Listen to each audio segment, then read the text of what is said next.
നമ്മൾ എല്ലാവരും പഠിക്കുന്നവരാണ്. പക്ഷേ നമ്മുടെ പഠനം എപ്പോഴാണ് ശരിക്കും സഫലമാകുന്നത് അഥവാ പൂർണ്ണമാകുന്നത് എന്ന് നിങ്ങൾ ചിന്തിച്ചിട്ടുണ്ടോ?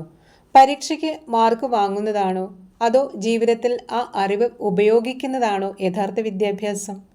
ലോകപ്രശസ്തനായ ആയുർവേദ ആചാര്യൻ ഡോക്ടർ പി.കെ. വാര്യർ തൻ്റെ ജീവിതാനുഭവങ്ങളിലൂടെ ഇതിന് മറുപടി നൽകുന്നു.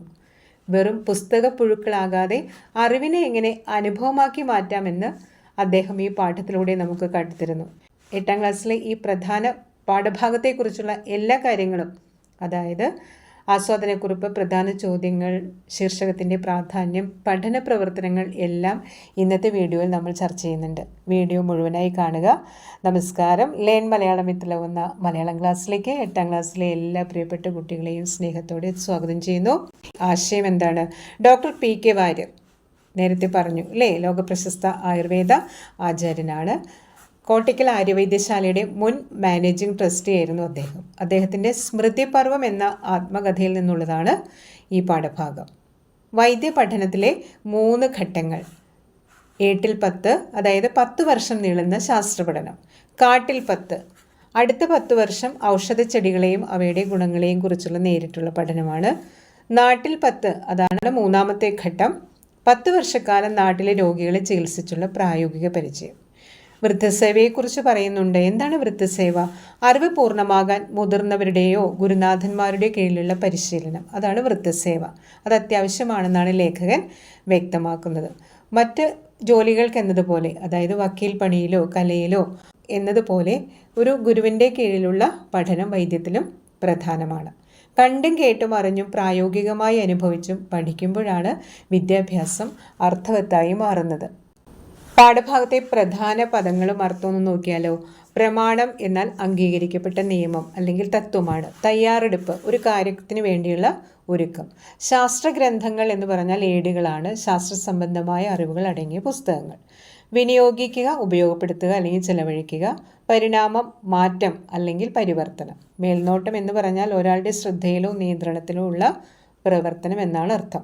വൃദ്ധസേവ, മുതിർന്നവരുടെയോ ഗുരുനാഥന്മാരുടെയോ കൂടെ ഇരുന്ന് അറിവ് നേടുന്ന രീതിയാണ് വൃദ്ധസേവ. ജ്ഞാനം, ആഴത്തിലുള്ള അറിവ്. ശോഭിക്കുക, തിളങ്ങുക അല്ലെങ്കിൽ പ്രശസ്തനാവുക. സഫലം എന്നാൽ ഫലവത്തായ അല്ലെങ്കിൽ വിജയിച്ച എന്നർത്ഥം. ഇനി പാഠഭാഗത്തുള്ള ശൈലികൾ എന്തെല്ലാമാണ്? 8 10 എന്ന് പറഞ്ഞാൽ പുസ്തകങ്ങളിൽ നിന്ന് മാത്രം ലഭിക്കുന്ന അറിവ്. കാട്ടിൽ 10 എന്ന് പറഞ്ഞാൽ ഔഷധസസ്യങ്ങളെയും പ്രകൃതിയെയും കുറിച്ച് നേരിട്ട് പഠിക്കുന്ന ഘട്ടം. നാട്ടിൽ 10 സമൂഹത്തിൽ രോഗികളെ ചികിത്സിച്ച് നേടുന്ന പ്രായോഗിക പരിചയം. പഠനം സഫലം എന്ന ഈ ശീർഷകത്തിൻ്റെ ഔചിത്യം എന്താണ്? ഒന്ന് നോക്കിയാലോ? അറിവിൻ്റെ പൂർണ്ണതയാണ് ഇതിൽ പ്രകടമാകുന്നത്, ഈ പാഠഭാഗത്തിൽ നിറഞ്ഞു നിൽക്കുന്നത്. കേവലം പുസ്തക വായനയിലൂടെ ലഭിക്കുന്ന അറിവ് അപൂർണമാണെന്നും അത് പ്രായോഗിക അനുഭവങ്ങളുമായി ചേരുമ്പോൾ മാത്രമേ പഠനം പൂർണ്ണമാകുകയുള്ളൂ എന്നും അദ്ദേഹം വ്യക്തമാക്കുന്നുണ്ട്. 8 10, കാട്ടിൽ 10, നാട്ടിൽ 10. 8 10 എന്നത് ശാസ്ത്ര പഠനം, കാട്ടിൽ 10 ഔഷധ പഠനം, നാട്ടിൽ 10 ചികിത്സാ പരിചയം എന്നിങ്ങനെ 3 ഘട്ടങ്ങളായി 30 വർഷത്തെ ദീർഘമായ പ്രക്രിയയിലൂടെ കടന്നു പോകുമ്പോഴാണ് ഒരാളുടെ പഠനം യഥാർത്ഥത്തിൽ അർത്ഥവത്തായി മാറുന്നത്. മുതിർന്നവരുടെ മേൽനോട്ടത്തിൽ കണ്ടും കേട്ടും പഠിക്കുന്നതിലൂടെ അറിവ് ജ്ഞാനമായി പരിണമിക്കുന്നു. ഇത്തരത്തിൽ അനുഭവങ്ങളിലൂടെ സിദ്ധിക്കുന്ന അറിവ് ഒരാളെ നല്ലൊരു വൈദ്യനാക്കി മാറ്റുന്നതിനാലാണ് പഠന സഫലം എന്ന പേര് ഈ പാഠത്തിന് ഏറ്റവും അനുയോജ്യമാകുന്നത്. ചുരുക്കത്തിൽ അറിവ് എപ്പോൾ എങ്ങനെ ഫലവത്താകുന്നു എന്ന് കൃത്യമായി പ്രതിപാദിക്കുന്നതിനാൽ ഈ ശീർഷകം അങ്ങേയറ്റം ഔചിത്യമുള്ളതാണ്. ഇനി ഡോക്ടർ പി.കെ. വാര്യരെക്കുറിച്ചൊന്ന് നോക്കിയാലോ? അനുഭവജ്ഞാനത്തിൻ്റെ ആചാര്യൻ. മലയാളത്തിൻ്റെ പ്രിയപ്പെട്ട വൈദ്യനും ദീർഘദർശിയുമായ ഡോക്ടർ പി.കെ. വാര്യർ തൻ്റെ സ്മൃതി പർവം എന്ന ആത്മകഥയിലൂടെ അറിവ് നേടുന്നതിൻ്റെ ശരിയായ വഴികൾ നമ്മെ കാട്ടിത്തരുന്നു. പുസ്തക പഠനമല്ല, മറിച്ച് പ്രായോഗികമായ അനുഭവങ്ങളാണ് ഒരാളെ പൂർണ്ണനാക്കുന്നതെന്ന് വിശ്വസിക്കുന്ന ഒരു കഥാപാത്രമായാണ്. പ്രധാന സ്വഭാവ സവിശേഷതകൾ ക്ഷമയും കഠിനാധ്വാനവും. നല്ല ഒരു വൈദ്യനായി മാറാൻ 30 വർഷത്തെ ദീർഘമായ തയ്യാറെടുപ്പ് വേണമെന്ന് അദ്ദേഹം ഉറച്ചു വിശ്വസിക്കുന്നു. പഠനത്തിൽ കുറുക്കുവഴികളൊന്നുമില്ലെന്ന് വിശ്വസിക്കുന്ന അദ്ദേഹം 10 വർഷം വീതം നീളുന്ന 3 ഘട്ടങ്ങളിലൂടെ പഠനം കടന്നു പോകണമെന്ന് സമർത്ഥിക്കുന്നു. ഗുരുശിഷ്യ ബന്ധത്തിന് നൽകുന്ന പ്രാധാന്യം. മുതിർന്നവരോടൊപ്പം ഇരുന്ന് കണ്ടും കേട്ടും പഠിക്കുന്ന വൃദ്ധസേവ എന്ന രീതിയെ അദ്ദേഹം വളരെയധികം വിലമതിക്കുന്നുണ്ട്. കലയായാലും വൈദ്യമായാലും നിയമമായാലും ആ രംഗത്തെ മുതിർന്നവരുടെ മേൽനോട്ടത്തിൽ മാത്രമേ പഠനം പൂർണ്ണമാകൂ എന്ന് അദ്ദേഹം കരുതുന്നുണ്ട്. അറിവിനെക്കുറിച്ചുള്ള ആഴത്തിലുള്ള കാഴ്ചപ്പാടുണ്ടായിരുന്ന വ്യക്തിയാണ് ഡോക്ടർ PK വാര്യർ. വാർദ്ധക്യത്തെ അളക്കേണ്ടത് പ്രായം കൊണ്ടല്ല, മറിച്ച് ജ്ഞാനം കൊണ്ടാണ് എന്ന ഉന്നതമായ ചിന്താഗതി പുലർത്തുന്ന വ്യക്തിയാണ് അദ്ദേഹം. അറിവ് വിനയമായും അനുഭവമായും മാറുന്ന പ്രക്രിയയാണ് യഥാർത്ഥ വിദ്യാഭ്യാസമെന്ന് അദ്ദേഹം സ്വന്തം ജീവിതത്തിലൂടെ കാട്ടിത്തരുന്നു. ഇനി പ്രകൃതിയോടുള്ള സ്നേഹം പ്രകടമാകുന്നത് എങ്ങനെയാണ്? ഗ്രന്ഥങ്ങളിലെ അറിവ് മാത്രം പോരാ എന്നും ഔഷധങ്ങളെയും അവയുടെ ഗുണങ്ങളെയും കുറിച്ച് പ്രകൃതിയിൽ നിന്നും നേരിട്ട് പഠിക്കണം എന്നും അദ്ദേഹം നിഷ്കർഷിക്കുന്നുണ്ട്. അറിവ് എങ്ങനെ സഫലമാകുന്നു എന്നതിന് ഏറ്റവും നല്ല ഉദാഹരണമാണ് ഡോക്ടർ PK വാര്യർ. പഠനം എന്നത് ഒരു പരീക്ഷയ്ക്കുള്ള തയ്യാറെടുപ്പല്ല, മറിച്ച് ജീവിതകാലം മുഴുവൻ നീണ്ടു നിൽക്കുന്ന ഒരു സമർപ്പണമാണെന്ന് അദ്ദേഹം നമുക്ക് കാട്ടിത്തരുന്നു. അറിവിനെ അനുഭവമാക്കി മാറ്റിയ മഹാവൈദ്യനായാണ് അദ്ദേഹം വായനക്കാരുടെ മുന്നിൽ നിറഞ്ഞു നിൽക്കുന്നത്. ഭാവിയിലുള്ള മുന്നോട്ടുള്ള പ്രയാണത്തിന് വലിയൊരു മുതൽക്കൂട്ടാവും എന്നതുകൊണ്ടാണ് ഇത്തരം പാഠങ്ങളൊക്കെ തിരഞ്ഞെടുത്ത് നിങ്ങൾക്ക് പഠിക്കാനായി തരുന്നത്. അപ്പോൾ ഇതിൽ ചോദ്യോത്തരങ്ങൾ മാത്രം പഠിച്ച് കാണാതെ പഠിച്ച് പോവുക എന്നുള്ളതല്ല, ഇതിലടങ്ങിയിട്ടുള്ള ആ മൂല്യത്തെ നിങ്ങൾ ഉൾക്കൊള്ളാനായിട്ട് ബാധ്യസ്ഥരാണ്. ഇനി പാഠഭാഗത്തെക്കുറിച്ചൊരു ആസ്വാദനക്കുറിപ്പ് ആമുഖമായി കൊടുക്കേണ്ടത് ഇങ്ങനെയാണ്. പ്രശസ്ത ആയുർവേദ വൈദ്യനായിരുന്ന ഡോക്ടർ PK വാര്യരുടെ സ്മൃതി പർവം എന്ന ആത്മകഥയിലൊരു ഭാഗമാണ് പഠനം സഫലം. കേവലം പുസ്തക പഠനത്തിലൂടെ ലഭിക്കുന്ന അറിവ് അപൂർണമാണെന്നും അനുഭവങ്ങളിലൂടെയും ഗുരുസേവയിലൂടെയും മാത്രമേ വിദ്യാഭ്യാസം അർത്ഥവത്താകൂ എന്നും ഈ പാഠം നമ്മെ ബോധ്യപ്പെടുത്തുന്നു. വൈദ്യപഠനത്തിന് 30 വർഷത്തെ തയ്യാറെടുപ്പ് വേണമെന്ന പ്രമാണം ഉദ്ധരിച്ചുകൊണ്ടാണ് പാഠം ആരംഭിക്കുന്നത്. ഇതിന് താഴെ പറയുന്ന 3 ഘട്ടങ്ങളിലായി ലേഖകൻ തിരിച്ചിട്ടുണ്ട്. 8-10 ആദ്യത്തെ 10 വർഷം ശാസ്ത്രഗ്രന്ഥങ്ങൾ ഗുരുവിൻ്റെ കീഴിൽ പഠിക്കുന്ന ഘട്ടം. കാട്ടിൽ 10 അടുത്ത 10 വർഷം മരുന്നുകളെയും അവയുടെ ഗുണദോഷങ്ങളെയും കുറിച്ച് നേരിട്ട് പഠിക്കുന്ന കാലം. ഇനി നാട്ടിൽ 10 വർഷക്കാലം രോഗികളെ ചികിത്സിച്ച് നേടിയെടുക്കുന്ന പ്രായോഗിക ജ്ഞാനം.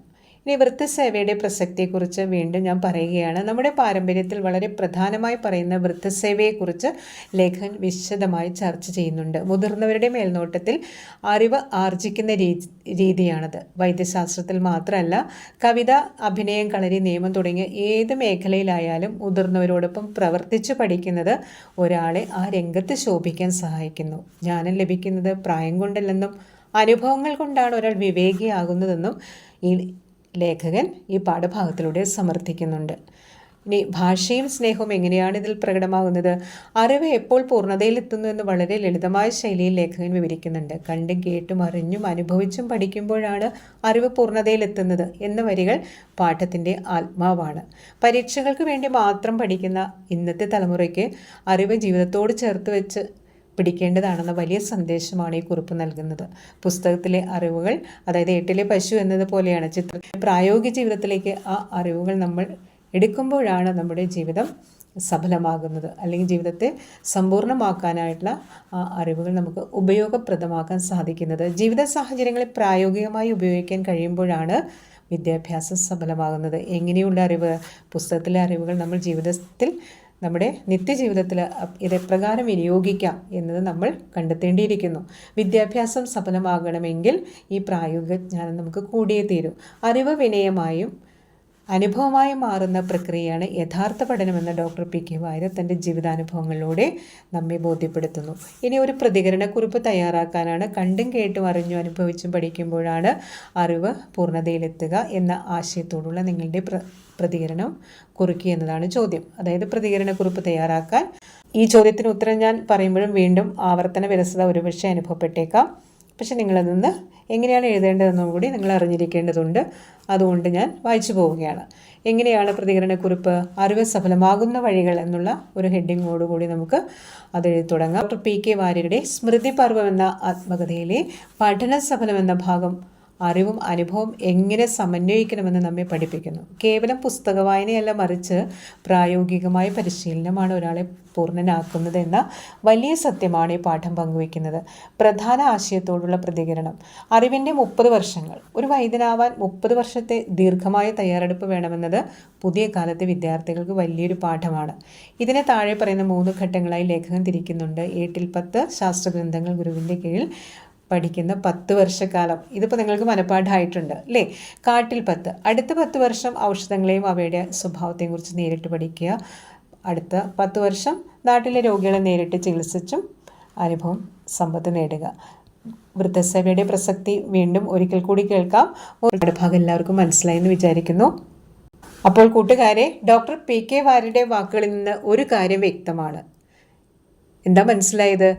നമ്മുടെ പഠനം സഫലമാകുന്നത് അത് പരീക്ഷാ പേപ്പറുകളിൽ ഒതുങ്ങുമ്പോഴല്ല, മറിച്ച് നമ്മുടെ ജീവിതത്തിൻ്റെ ഭാഗമാകുമ്പോഴാണ്. ഈ പാഠഭാഗത്തെക്കുറിച്ചുള്ള നിങ്ങളുടെ സംശയങ്ങളും അഭിപ്രായങ്ങളും താഴെ കമൻറ്റ് ബോക്സിൽ രേഖപ്പെടുത്താൻ മറക്കരുത്. ഈ വീഡിയോ നിങ്ങൾക്ക് ഉപകാരപ്പെട്ടുവെങ്കിൽ തീർച്ചയായും ലൈക്ക് ചെയ്യുക. നിങ്ങളുടെ കൂട്ടുകാർക്ക് ഇത് ഷെയർ ചെയ്ത് കൊടുക്കുക.